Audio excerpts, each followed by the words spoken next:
NeonicVoid Productions presents.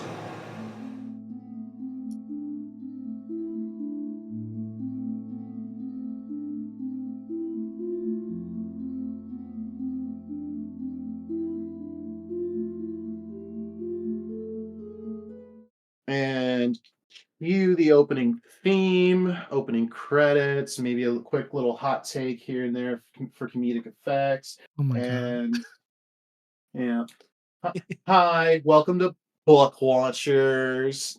Oh my Hi. god, Oh my how are god. you? All right, enough of the gay shit. Let's get back and let's just jump right into the gay shit. Hi, I'm Jay. I'm your host, Jacob, and I am joined today, of course, with our regular, permanent co-host. Ah, you know him. You love him. He's bald and ginger. It's all right, Devin.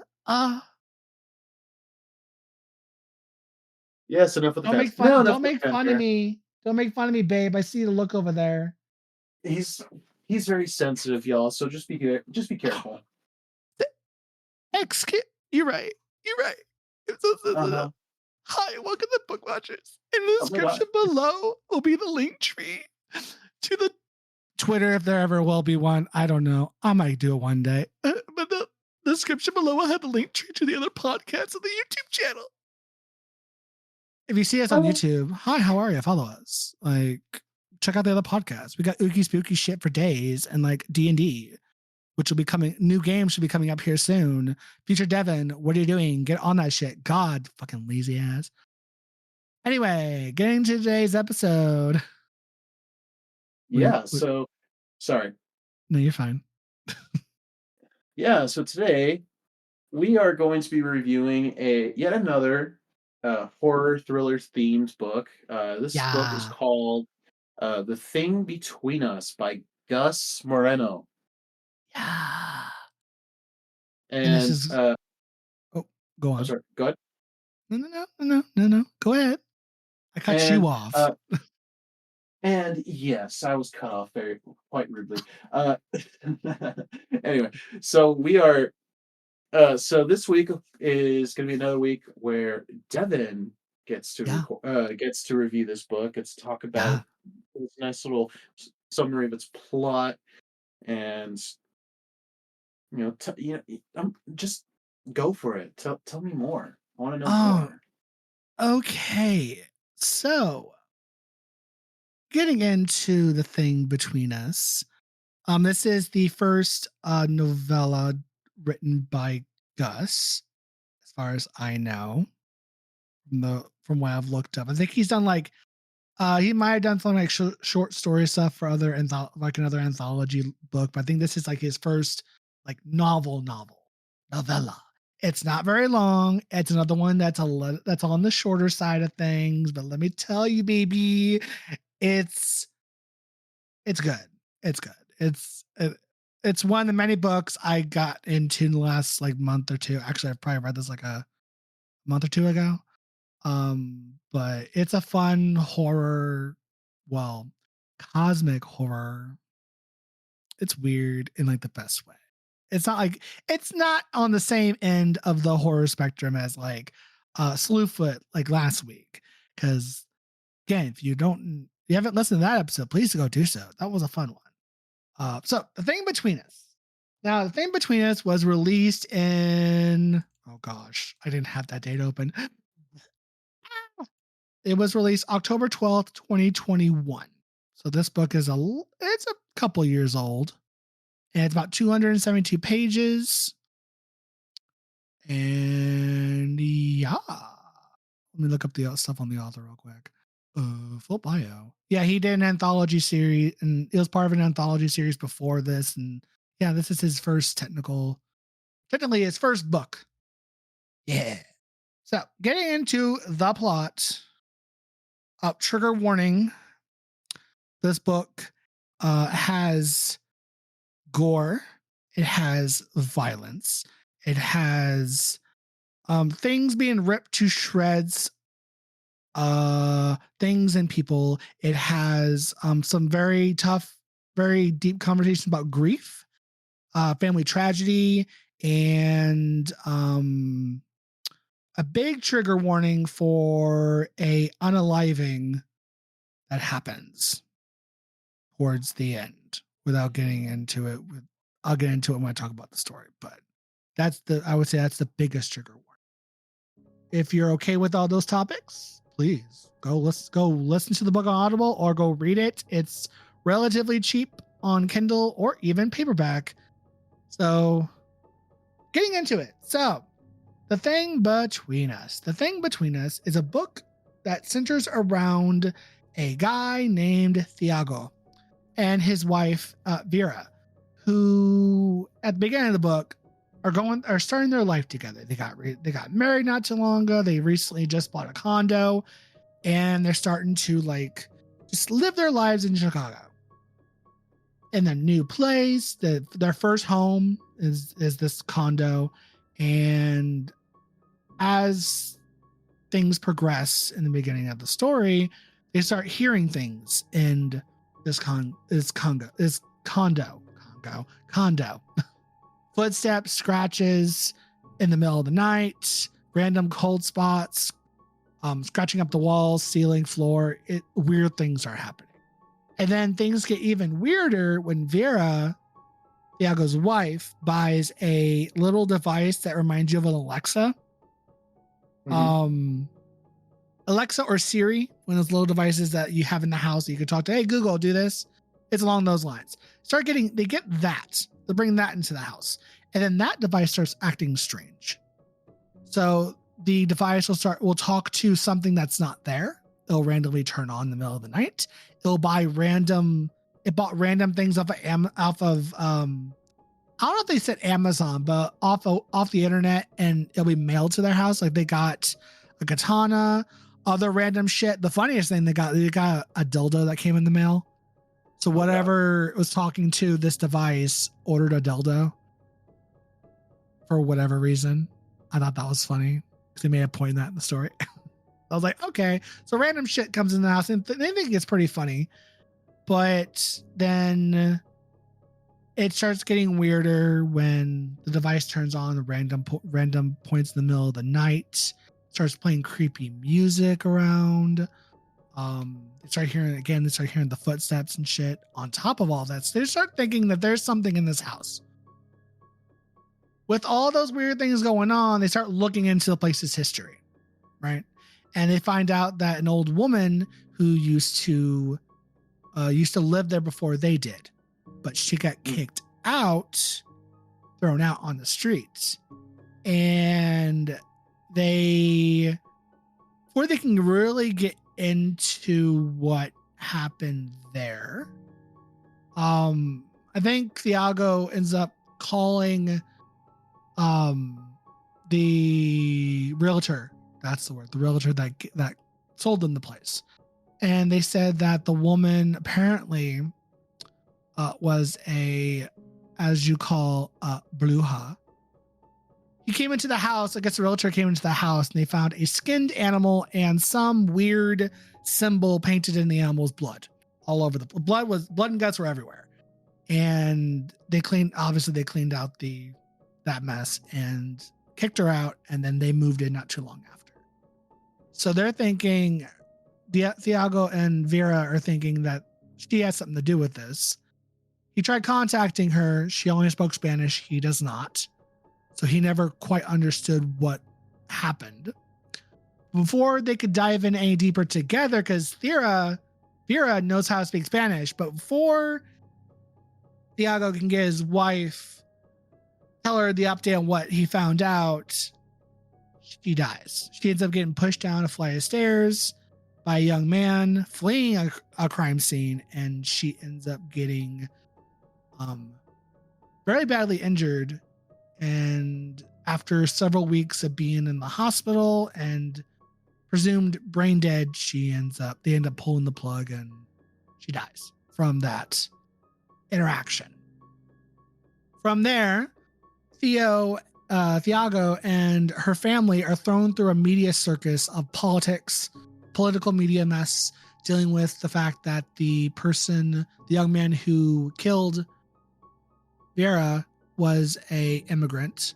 So there's a lot of that conversation going on there, thrown through the whole media mess. And out of grief and just wanting to be alone, after Thiago got the life insurance money from Vera passing, basically she set it up where he wouldn't have to work a day in his life after her passing, which happened. So he came into a shit ton of money, and to the point where her family was looking at him for handouts, and people were coming up to him for money and shit. And between that and the media circus, he wanted out. He was done. And the strange things started continuing to happen as he was still living there by himself. So he ended up packing up his shit and he left for Colorado. He bought a cabin. He called up some realtor in Colorado that had great reviews or whatnot. And he's like, "What do you got that's secluded and not around people?" And he's like, "I got this cabin. Don't you want to see it?" And she's like, "Nah, I'll buy it straight out right now." So he bought it basically over the phone. And then he traveled from Chicago to Colorado by himself just so he can get away from everything. Because he's tired of being around people. He's tired of the media frenzy. He's just done with it all because he's also dealing with all that and grieving for his now past and wanting to get away from this thing that's been haunting him and following him for God knows how long. So from there, when he's heading down to the cabin, long drive, he doesn't really stop at any hotels. He kind of just drives through the night. He pulls over every once in a while, take a couple hour nap, and then he continues driving. So he's in the mountains of what he thinks is around Colorado or close to the Colorado border, and he comes across a old timey diner out in the middle of fucking nowhere. And he notices that there's somebody in there, a worker that's in there, and he goes in there hopefully wanting some food, and the guy's closing up for the day. Mm-hmm. And the guy's like, "Okay, cool. Well, come on in. I already turned off the grills, but I can make you a milkshake or some shit." He's like, "Sure." Thiago's like, "Sure, I'll just chill here." And you start getting into a conversation with this guy, with this cook, as he is called. And forgot to mention throughout this whole thing, the way the story is written, he's writing this story on a bunch of letters and notes that are addressed to his wife. So this story is written in a way that's like he's telling his wife what's happened since her death. If that makes sense to all of you out there listening. So this book is written in a very particular way that's quite interesting. Back to the cook. So he's waiting for his milkshake and he's having an interaction with this cook, talking about how this diner was made on this particular road because they were told that a highway was going to be placed here and there's going to be bustling business. That highway never came. They built a highway somewhere else. And now this diner's a money pit. And the cook is talking about how his father started this place and he's continuing it. And he's thought about selling it, but he's like, who's going to buy it? It's randomly out in the middle of nowhere. And then he started talking about tragedy, grief, bad things that happen to people. Why do bad things happen to people? Why do bad things happen to you? Is it something? Is it a force? Is it an entity? Then he starts talking about an entity. What if it's an entity that's millennia years old, that's just bored or tired or hungry, or something that you have that he wants that is causing all this grief? But he's talking about it in a very metaphorical way. But as the reader, you kind of like side eye the cook, like, what's going on here? This seems suspicious. That's weird. Side eye. So Thiago is trying to find a way out because he's just like, I don't want to deal with this person, not catching on what the cook is throwing down with the weirdness. He's just like, I don't want to have a conversation with this person anymore. I'm done. He's a lot. I'm done. I want out. So eventually he does leave and continues on driving. Eventually he does get to his cabin.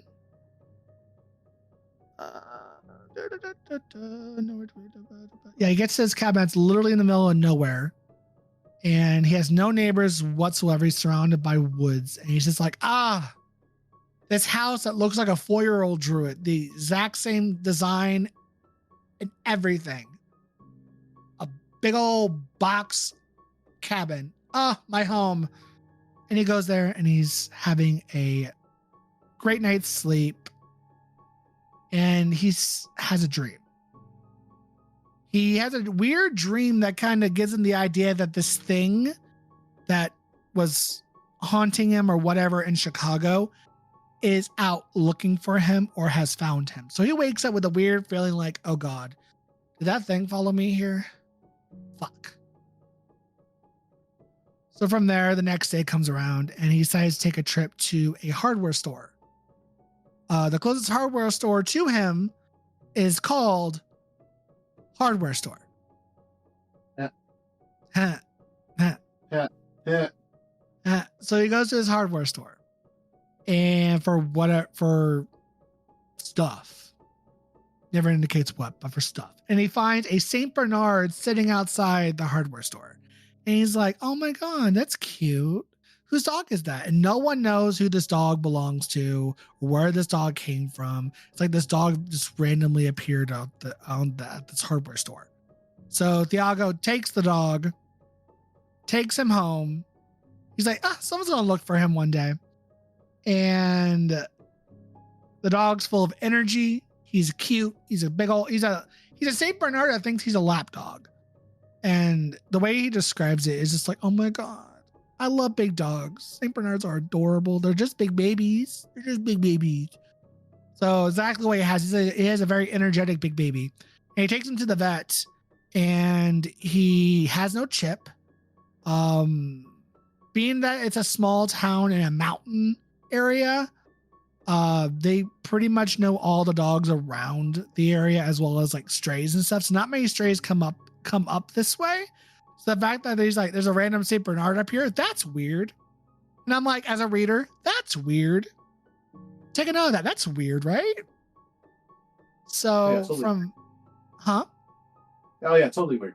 Totally weird. No coincidence. None whatsoever. And from there, he decides to name the dog Wilfred Brimley.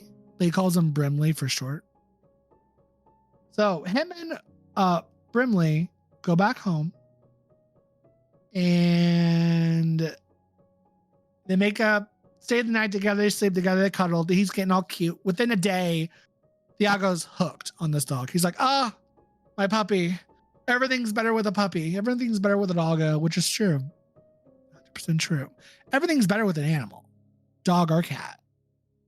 But it's like Brimley is exactly what he needs at this moment. Next morning, he takes the dog out out in the backyard to relieve himself, whatever else. And then the dog decides to make a run for it into the woods. He should have thought about that before walking out with a Saint Bernard, have a leash, but he didn't have one. He didn't take his leash. So Brimley runs for the woods, thinking that he's playing chase me, like most dogs do. So he runs after Brimley, and eventually he does catch him. And on the way back, Thiago's actually paying attention to his surroundings, because when he was running after the dog, he didn't notice certain things. So on the way back, he notices a big wall slab, almost like a monolith, randomly in the woods. And he's like, I didn't notice that running down here. That's weird. Yeah. A big stone slab like the Stonehenge style, randomly out in the middle of the woods. I'm like, that's suspicious. Huh. Weird. And then he walks back home with Brimley. And from there, a day or a couple days pass.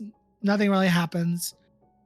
Brimley gets into what he finds out later, a cyanide bomb that is left in the woods. Because I guess back in the day, farmers used cyanide bombs out in the mountains to ward off wolves and shit.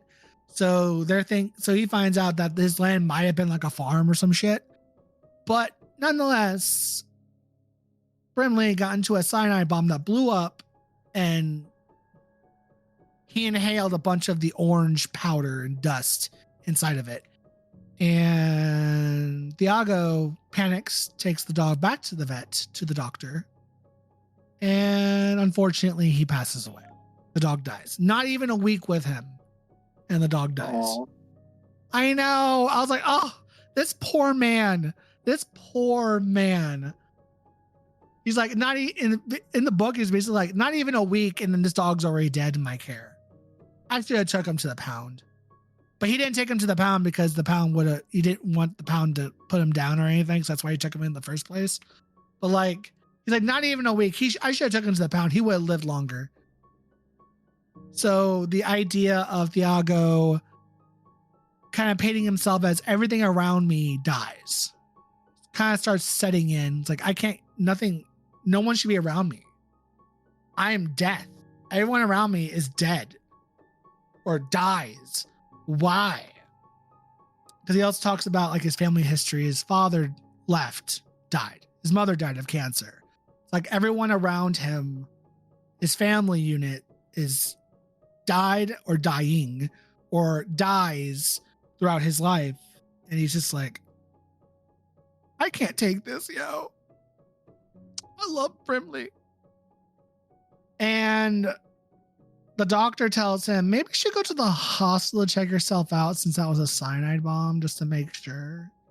And he's like, I want to bury, they talk about cremating Brimley. And he's like, do I get the ashes back? And the doctor's like, no, because they cremate a bunch of animals at once. And they really can't sort out the ashes like that, which is a very common thing amongst when cremating animals, ladies and gents, if you've never had an animal die on you. Because I found that out the hard way when I had to cremate my cat. And I'm like, do I get the ashes back? And they're like, unfortunately, no, because the ash, we're not sure. You can't really be too sure if it's the ashes of your animal or someone else's animal. So they keep all the ashes and they dispose of them together. And I'm like, that's depressing. So that's a thing. And he's like, well, okay, then I'm going to take Brimley home and bury him in the backyard. So he takes the dog home after going back to the hardware store to get a bunch of supplies and learns how to dig in frozen ground. And he digs a big gaping hole in the ground to put his St. Bernard in. St. Bernards, if you don't know, are huge. So he has to make a hole big enough to put the dog in, as well as you gotta make the hole bigger than the dog. So it's a lot. It's a lot to do. So he buries the dog, and then later on that night, he has a dream. What he thinks is a dream, he's not sure if it's a dream or if he's awake. He sees the monolith that he saw in the woods over the grave, like a headstone, which is weird. Where is this monolith coming from? He's looking out and he sees the monolith at the top, at the front end of the Brimley's grave. And he's like, the fuck is this? And he assumes, obviously, that, okay, this thing might have followed me. So he gets in his truck and he tries to crash his truck into this monolith. When he gets close to hitting said monolith, it turns into smoke. And he drives right through it and hits a tree on the other side. The monolith vanishes. And boom, bada bing, bada boom. Monolith's gone. He's like, maybe I'm imagining it. That's weird. Car does a little damage. Truck gets a little damage, but still able to drivable and shit. And he's like, okay, cool. I'm just going to go to bed. This is fucking weird. So he's weirded out, kind of thinks he's partially in a dream and shit. And when he wakes up, he goes outside his house and he sees Brimley sitting there wagging his tail at the front door, or the back door. Sorry, the back door. And he's like, what? And it's the same dog, same markings, same look, everything. And he's just like, wait, but Brimley's dead. What? Huh? Confusion? So he takes the dog to the vet, and the vet's like, okay, cool. Are you sure this is the same dog? And he's like, it looks like the same dog. Is it the same dog? And he's like, did you try, I don't know, digging up the grave to see if it's the same dog? Because he's like, you're crazy. This is not the same dog. And he's like, then how do you explain another St. Bernard that looks exactly like him right here? And the doctor's like, okay, well, did you dig up the grave to see? Kind of feeding into his delusion because he thinks he's delusional at this point. So Thiago's like, I didn't think of that. So he goes home and he digs up the grave. What do you think he finds in the grave, Jacob? I'm assuming the dog. He finds nothing. There is nothing in that grave because he digs it up, finds nothing. He's like, did I dig in the right place? I must have not dug in the right place, but like the sheets of metal that he stuck the body on are here, but there's no dog. He gets weird. He starts getting really weirded out. Obviously, it's like, what? That's weird. Then he goes inside his house, and weird events are happening with these books.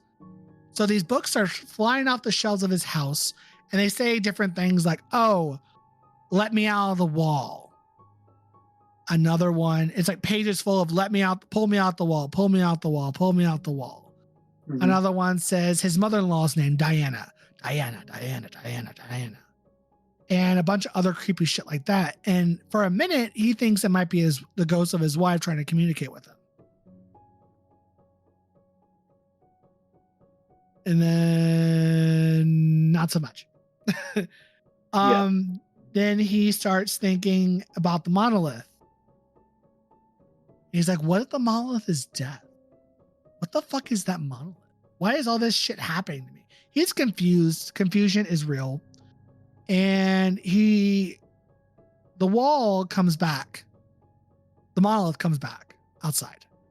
He walks to the wall that's out in the woods, and he sees a staircase. And then he sees his wife, his dead wife. And basically, because at this point he's asking, okay, if you're my wife, prove it. So he sees the monolith outside, sees the staircase. He basically sees his wife's death replayed, because this monolith is projecting it in some fucking weird way. And he sees his wife walking up the stairs, sees the guy that bumps into her. She falls to her death, for the injury and shit. And he just relives it. He wants to stop it, but every time he tries to get close to her, she disappears in smoke. And then he's like, after reliving the event of her death or her demise, he's like, my wife wouldn't show me this. If she was able to talk to me, say one thing, why the fuck would she show me her death? And then the monolith, you could tell, oh shit, I fucked up. So the dog attacks him. Because Thiago is getting a little too smart for his britches. So the dog, Brimley, starts growling at him. And he's like, down boy, good boy. And then the dog jumps at him and bites into his arm, ripping his arm to shreds and clamping his fangs into his arm as he's trying to get Brimley off of him. He gets the sharp pointed shovel that he has, and he slams it into the dog's face. Right above his left eye, flesh is chopped off, his eyes hanging out, his ears hanging on by a single thread of flesh, and knocks off part of his jaw. Like, this dog is basically a walking, like, pieces of flesh. His face ends up getting disfigured at one point because he's still walking around. And his eyeballs hanging out. And I'm just like, yeah, bro, this ain't your dog no more. I don't think it was your dog at all to begin with. That's just me. But the dog won't die. and he's trying to get away from this dog. He's chasing around around the perimeter of the house, and then he sees that his mother-in-law, his wife's mother, pulls up in a lift, and she sees the scene that's happening. The dog chase, the half-fleshed, melted off, chopped off dog chasing after her son-in-law, and she runs out of the lift, ends up with the help of Thiago, traps the dog in the truck, and they get into the lift and drive back into town with the dog still in the truck. They call the police. The police go to the house cabin. They shoot the dog, kill him. And Thiago apparently was having a full-on conversation with his mother-in-law, but he doesn't remember any of it because he kind of just blanked out because of the injury. And he wakes up in the hospital, realizes, oh shit, my arm is fucked from like the elbow down. And I'm like, ouch, that hits home for me. I didn't need to relive an elbow injury. Thank you. If y'all don't know, listeners, I broke my elbow. I only have part of an elbow now, so so hearing that, I'm like, oof, traumatic. But he's fine. He just needs like therapy on his arm, and he should make a full recovery from the dog bite. He finds out the dog was shot and killed. He's like, cool, let's leave. Let's get into a hotel. Or sorry, his mother-in-law's like, cool, let's go back to the cabin. And Thiago's like, no, we're going to a hotel. I'm not going back there. And she's like, the dog's dead. And he's like, hotel. So on the way to said hotel, they go drive by the vet that he has been to a couple times now for Brimley. The vet is closed off due to a crime scene. He gets out of the car and he walks over and he's like, what the fuck is going on? He's like, I'm getting a vibe. And he walks over there and the police let him in. And he's like, does this deal with me? And he's like, this deals with your dog. And he's like, what about my dog? I mean, he bit me and y'all killed him. So like, what's up? The doctor that he's been talking to about his dog, apparently when you kill an animal in this area or just in general, they always take him to the vet and they do a biopsy on the body to make sure that the animal doesn't have rabies, right? Uh-huh. Apparently that was the night before. Oh. And the doctor never went home. So his wife called the vet assistant, like, hey, the doctor, my husband never came home. And she's like, the fuck? She went to the office and found a very gruesome scene. So, and he's like, what do you mean? What happened? So apparently when he walks into the vet office, everything looks pretty much the same besides this foul stench of flesh and gore. In the observation room, or the examination room, sorry, that the doctor was cutting open the dog or doing his proper work for rabies, apparently the dog's body seemed to be exploded, and these bones, flesh, tendril things are spread throughout the walls, ceilings, and floor in a very odd pattern. Almost, I was kind of imagining it like a web. Like there are these tendrils that kind of stick to the ceiling, and the chest cavity is open, like something exploded out of it. And I'm like, oh, the Thing. Okay. Got it. Giving me the Thing vibes. Got it. I'm sorry, back up. You said that the dog's dead body, when the doctor was cutting it open, doing his proper examination for it, apparently the way they described it, because he didn't actually see it, but the police described what the scene was. The dog's chest cavity was busted open, like something exploded out of it. And there's gore, tendril things, body parts everywhere from the ceiling down to the floor. And I was thinking like there'd be like tendrils sticking up from the body to the ceiling and shit, almost kind of like The Thing. I was imagining like a scene from The Thing. And I'm like, oh, Jacob's not going to like that. Because ladies and gentlemen, Jacob here does not really care for the film The Thing because it traumatized him as a child. I mean, yep. I get it. I understand because that thing is terrifying. Let's take a quick segue because I do feel like I gotta explain that because go for it. So my mother and my brother were both weirdly obsessed with that movie. Uh, yeah, they both love that movie so much, and I mean, good for them. Good for them. They like what you like. I'm not judging, but like, bitch, the fuck? Why the fuck do you need me to watch it? Because like, so I mean, my mom was usually good about it.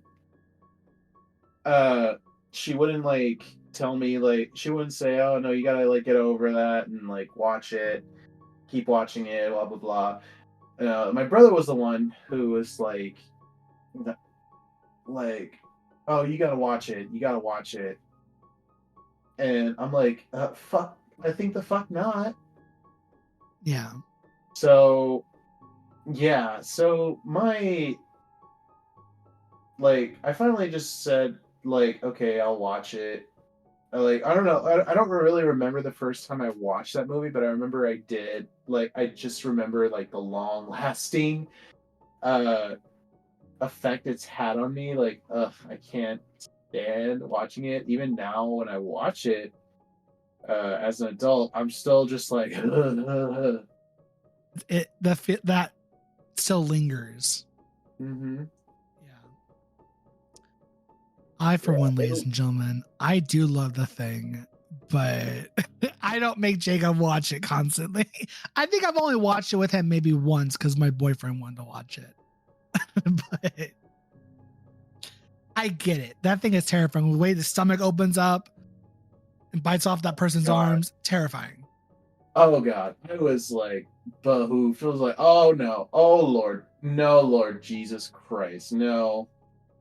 And if I were to make this book into a movie, I would do a whole scene of that dog exploding. I would do a whole scene inspired by The Thing. That's obviously not in this book of what happens with the doctor in the dog's corpse, but I would have done a whole scene for that, and obviously inspired it by The Thing, because that's all I was thinking about was during that. I'm like, oh, how would that play out? Terrifying, gross. And I'm just over here like, oh, fuck this. Yeah. Mm-hmm. So, one thing I did forget to mention while he was out, when he passed out, when he got to the hospital initially for his bite on his arm, when they were cleaning the wound and shit, he had this dream about an island that was surrounded by these spiky rocks, and the wall, the monolith, was there on said island. And he was looking around going, what the fuck is this? And he sees the cook that he saw before. And the cook's like, oh, why are you here? This place is not ready for you yet. The banquet's not ready. And he's like, banquet? Banquet for what? He's like, oh, everyone's here. Everyone you've ever loved is here. And he's like, what the fuck does that mean? And then he woke up. So apparently in some island somewhere, there's the cook gathering fish for some banquet with everyone that Thiago loves in Thiago. I'm like, that's weird. That cook is getting more and more suspicious. If he's not already suspicious to you. This is in the dream?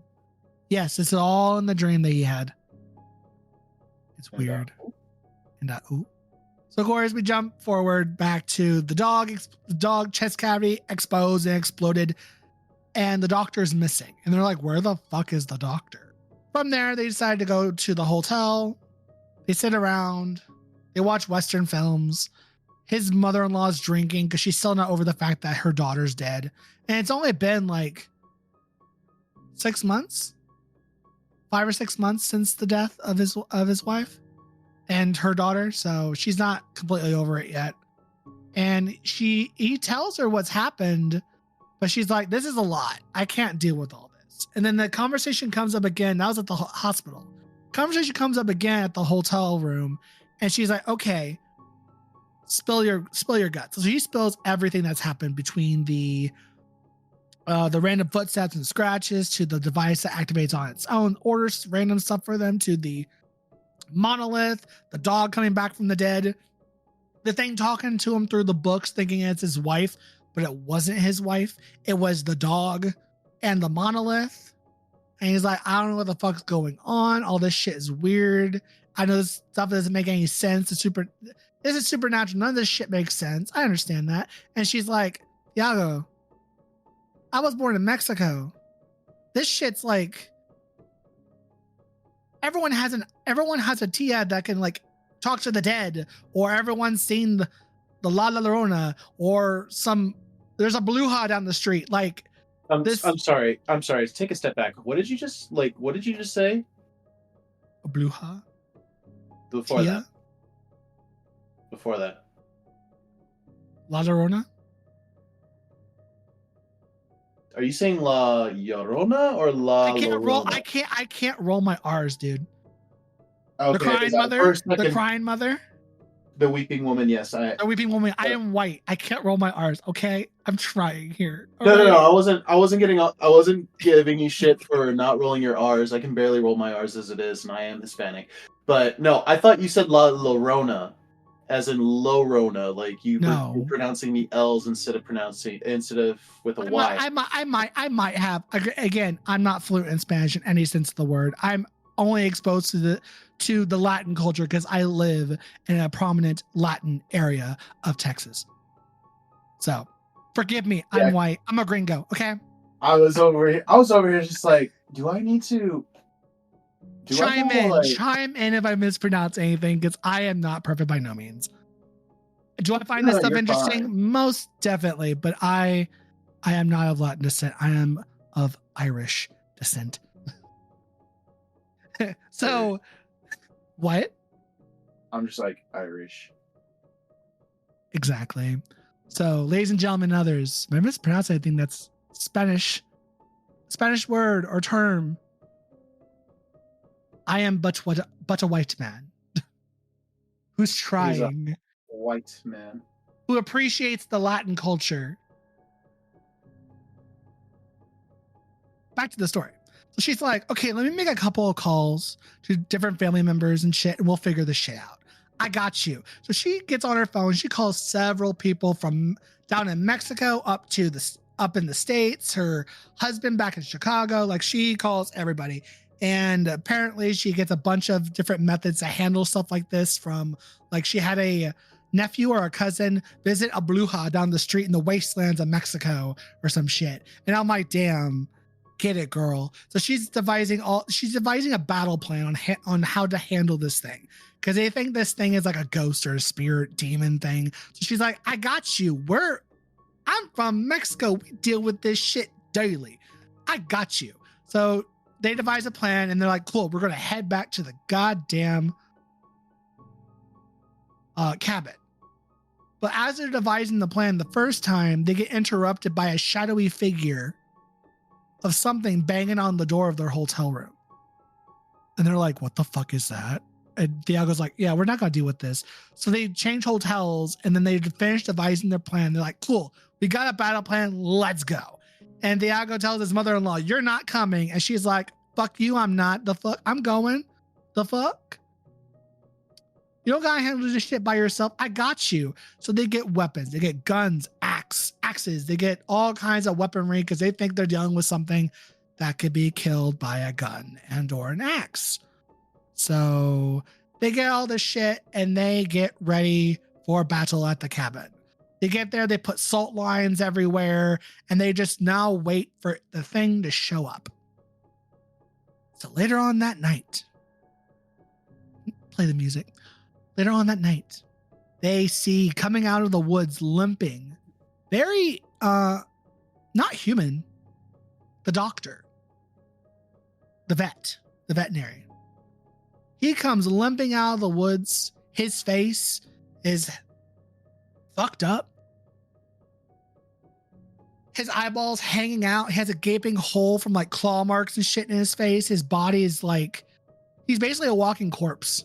He's like, a zombie is not a proper term for this, of what I'm seeing here. And I'm like, ooh, love that.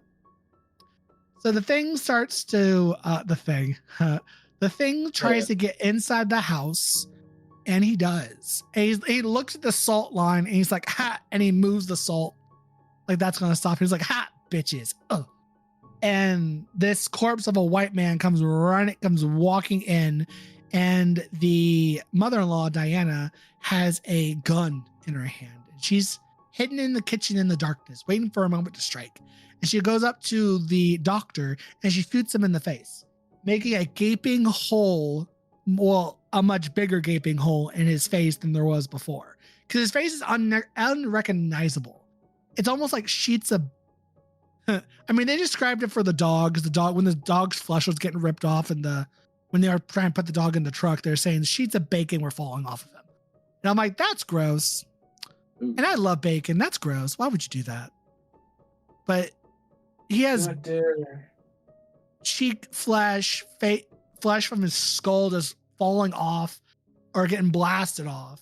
And there's like a gaping hole in his face that starts becoming a vacuum, sucking everything in, almost like a black hole.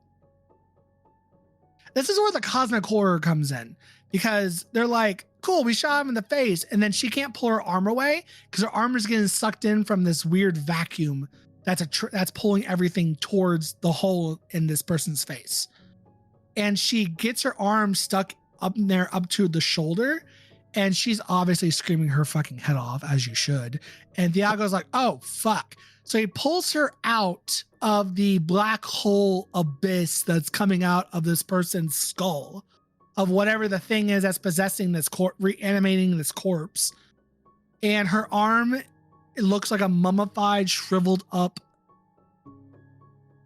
bone, like all the flesh and all like the blood and stuff was all sucked out of it, and everything that's sucked out of the pores. So when they pull her arm outside being look like it's mummified, this yellow goo is pouring out of her pores. It's like it was sucking everything out of her skin, through her skin. And I'm like, that's disgusting. How would that look on film? I want that. I want to do that. Have you ever seen The Mummy Returns? Yes, I have. I was kind of thinking that too. I'm like, that's an idea. Use that as a reference for that, because I was thinking the same thing, but just worse. And she's screaming bloody murder, and they try to take out the doctor. Nothing they do works. And then the police come and get involved, and they shoot down the doctor, of course. And sadly, from this altercation, the mother-in-law, Diana, passes. She dies as well, unfortunately, from the injuries and the traumatics of it all. And at this point, Thiago kind of just gives up. He's just like, I don't know what to do anymore. Look where this got me. My wife is dead. My mother-in-law is dead because she tried to help me. So now she's dead. Everyone that tries to help me or interacting with me in any way is now dead. And his wife's side of the family kind of just disowns him. Doesn't want anything to do with him, because obviously they've lost a mother and a daughter now because of him. Yeah. Regardless if they think it's his fault or not, he's not really looked fondly of currently, because it's like everything he's around dies. So everything touch dies. Yeah. And this poor man is living by himself, and he's trying to figure out why is this happening to him? Like, why? ¿Por qué?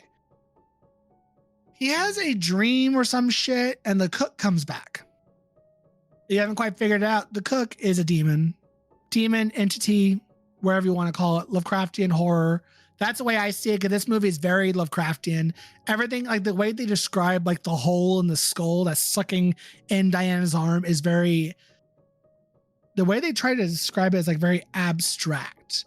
And I'm like, okay, unexplainable terror. Got it, boo. Lovecraft, got you. Cosmic horror, that's my bread and butter. So he's like, I can't explain what's happening to me, and no one's willing to help me. And this demon thing the cook keeps talking to me, saying, the banquet's ready for you, blah, blah, blah. And he has a dream of his wife, his mother-in-law, his father, his mother. everyone he's ever loved at this big banquet of like fish and food at this like Last Supper style thing with the cook there on this island. And he's like, join us. We're all here waiting for you. And he finds out that this is like a curse that is passed down from his family, from one person to another in his family, that death just follows them. Which is kind of, honestly, when you really think about it, it's a big metaphor on how sometimes some families are just prone to tragedies and grief at every waking turn. So I'm like, okay, I see what the author's doing here. I see what he's illustrating. And at the very end, he basically decides to take actions into his own hands. He's like, I'm not going to have this monster thing, entity, take me. I'm going to go off by my own terms. So he finishes off his like letters. He's writing out. He says, oh, I'm going to finish writing this out and then I'm going to burn it. And then I'm going to take actions in my own hands because I'm not going by his rules, or I'm not going by his hand, by the entity's hand. And he's in a bathtub where he's like, I'm going to be in the bathtub and I'm just going to sleep and that'll be it. Future Devan, if you want to take this part out, take this part out. But the way he dies is he talks about how he's gonna be in a bathtub and he's like, this Vicodin, I'm already feeling nice and warm. When I sleep, that'll be it. So it ends with him killing himself or taking care of business his way. Edit that, Devan, wherever you see fit. He takes actions in his own hands, and that's how the book ends. Again, there are some details I did leave out, so there's some little things, little interactions here, but the main story points I've all been through. Some people didn't like the ending. That was a big thing I saw in the reviews of this book, is that a lot of people didn't like the ending, or the ending was confusing, or and how did it make sense. I'm like, I think personally it made perfect sense. Especially the way it was written. He was finishing off the letters before he did his action, recounting all the events and stuff, and the fact that he go on. Sorry, I think it's safe to say, like he took his own life. Oh no, yeah, most definitely did. So like of course we've already put the disclaimer that this book has deals with with self-harm and taking your own life. That's the end of the book. That's how the book ends, pretty much. It doesn't really go after that, obviously, because he finished writing the letters to his wife. Again, yeah, the ending is what people didn't like and found confusing. I'm like, I didn't find it confusing. I thought it made perfect sense on how it was written and why he did what he did. Because he's like, because the curse continues on with his family, so he's like, cool, it's going to end with me. And it's a good thing that he didn't have kids either, because otherwise it would have passed on with his kids. Now, the fact of the woman, the old woman that lived in the house before them, I did leave this part out. They did find out what symbol she made in the condo before she left. She made a slab, like a box shape. So the monolith was brought up by the Bruja, but the thing has always been following him around his whole life. The Bruja just made it easier for him, for this entity to get to him. She made the doorway for him to walk through, basically. So, because he finds out at the end that this thing has been following him for his whole life, obviously. But the doorway that was opened just made it a whole lot easier for this thing to get to him. And I was like, damn. I would give this book I give it a 4. I'll give it a 4 out of 5. It's good, but I don't think it's not like Slewfoot. But it's like, this book's good. This book's good. Again, I would add this to the list of books that I would want personally turn into movies, because I think this one would be fun. Because I love horror that uses metaphors for like human emotions or human events or grief, stuff of that nature. I find that rather interesting on how people write that into existence and how that really mirrors those emotions, or in this case, how that entity represents their family's tragedies that happened throughout his life, loss of both his parents, his wife, his mother-in-law. How sometimes families get dealt the bad hand and shit like that just happens. Yeah. Unfortunately, that's part of life. Some people's lives, some families' lives, of course. But yeah, you want to check out this book, check it out. It is on Kindle, on any digital reading app, Audible, because the audiobook was actually really good. So you want to listen to that. It's very short. It's like 5 hours long. It's great. Final thoughts? Were we in today's episode? So, yeah, it's definitely it was definitely a good read. If you recommend it, then I highly recommend it. Maybe I should Yeah. give it a read. Huh? Hell yeah. All right. Well, I definitely will try to give it a read. But I have so much shit to read. Ugh, Yeah, sorry. you do. Yeah, you do. How's the Wheel of Time going? It's going. You still in book 4? Yes. Okay. I'm a Yeah. little like I'm a little bit like eh, trying to like finish reading what I can. And also like I've been trying to find time to read those other books I have because like I read The Wheel of Time on my Kindle, Yeah. and then I have a couple of hard copies that I got to start reading. Like I started reading Dead Silence, Ooh. but I only made it past the first chapter, and I'm like I haven't touched it since. So I'm like, That's fine. You could put a hold on that if you want, because I'm gonna listen to the audiobook of that so we can do that episode together.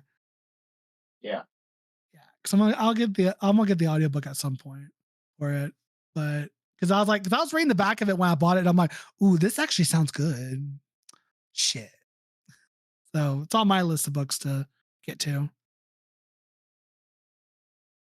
yeah, But yeah. will be today's episode. Catch us next time as I talk about a different book. What will that book be?